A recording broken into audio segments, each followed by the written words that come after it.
Hello again. The Melbourne Cup is down to 23 runners after the shock scratching of veteran stayer Who Shot the Barman. Andrew McCormick joins us live now from Flemington. And Andrew, one of the Cup's sentimental favourites is out. Yeah, that's right, Michael. Who Shot the Barman showed an elevated temperature after track work this morning. He was Chris Waller's only runner in this year's Cup, and Waller had hoped that temperature would ease throughout the day, but sadly it wasn't the case, and he says he had no choice but to scratch the horse. Now, the race would have been the fourth Cup run for the sentimental favourite. Waller often says that Who Shot the Barman is just as popular in his stable as champion mare Winx. It certainly puts the highs and lows of racing on display. Waller was on top of the racing world just last week after training Winx to a third straight Cox Plate. Now, there are no emergencies in the Melbourne Cup, which means the field narrows to 23 runners. A quarter of those will be owned by Team Williams, who are gunning for a record 6th Melbourne Cup. Eyeing off one of 6 runners in this year's field, Nick Williams knows what a Cup winner looks like, but he's not sharing it. Yeah, I could, but I'd have to key you. Irish stayer Johannes Vermeer could be the Williams' best-kept secret. The 5-year-old worked strongly at Werribee this morning.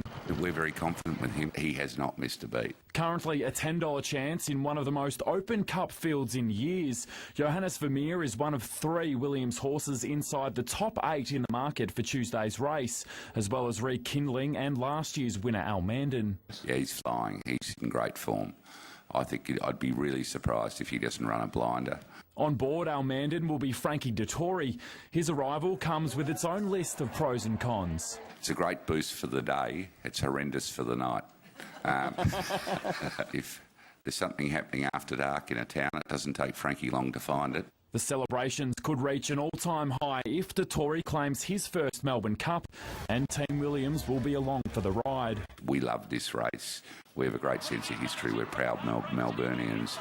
And to have the honour of having a back-to-back winner would mean a great deal to us. Trainer Huey Morrison will be out to spoil the party with new Cup favourite Marmello. His win in the Prix Kergolay in France earlier this year, an eye-catcher. If we'd gone the same speed in the Melbourne Cup, we'd won 5 legs. The French connection is also strong with Max Dynamite. He'll be looking to dig deep once again following his second place in the 2015 Cup. I think he's flying, Max Dynamite, yeah. Yeah, he's the one that impresses me most down here. If I'm having any multiples, I'll be including it in everything, I can tell you. Andrew McCormack, 7 News. Matt Hill is set for a couple of restless nights between now and Tuesday as he's preparing to call his first ever Melbourne Cup, meaning Channel 7 viewers will hear a new voice for the first time in 37 years. So Hill can be forgiven for feeling a little nervous. Oh, they'll be set to go in the great race, and they're racing in the Melbourne Cup. Matt Hill giving us a preview of his opening line at Flemington. The racecaller has been practising it for most of his life. The toy horses had come down the flat side rail and the outside rail of the hallway. That was the straight 6, so I was probably calling my first Melbourne Cup when I was about 8. There'll be no rehearsal at 3 o'clock on Tuesday. Hill will finally live out his childhood dream. I'm pretty new. I still feel like the new boy, really, and I'm still pinching myself that I'm doing it. It's terribly surreal. It's a remarkable story. Aged 15, his mum gave him a Christmas present, a spot in the box watching Greg Miles call the Cup. Last year, the 36-year-old succeeded Miles as Victoria's official caller. The transition's been seamless. Hill doesn't miss a beat, and 7 News stepped into his office on Derby Day. The hardest part is actually seeing them at Flemington around the back straight. They can get a bit lost on you. So, with more than 150 horses running Tuesday, 24 in the Cup alone, it begs the question, how does he remember them all? Look, sometimes we don't know ourselves. There's probably a bit of photographic memory in there, but also it's repetitiveness. So it's really like a school exam. You're just having a look at those colours for a couple of days. But there'll be no multiple choice with Lloyd Williams runners. His 6 contenders will all wear the same colours. Hill will have to pick them based on different caps. And I reckon at the end it might be something like Frankie at last, Al Mandan wins. Tom Brown, 7 News. The Williams family says Al Mandan is in prime shape to become the first horse since Maccabi Diva to win consecutive Melbourne Cups.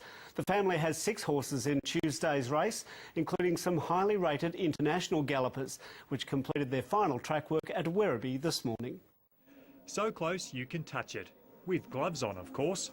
The countdown to the Melbourne Cup continued today at Werribee, where the legion of foreign horses completed their final track work before Tuesday's race.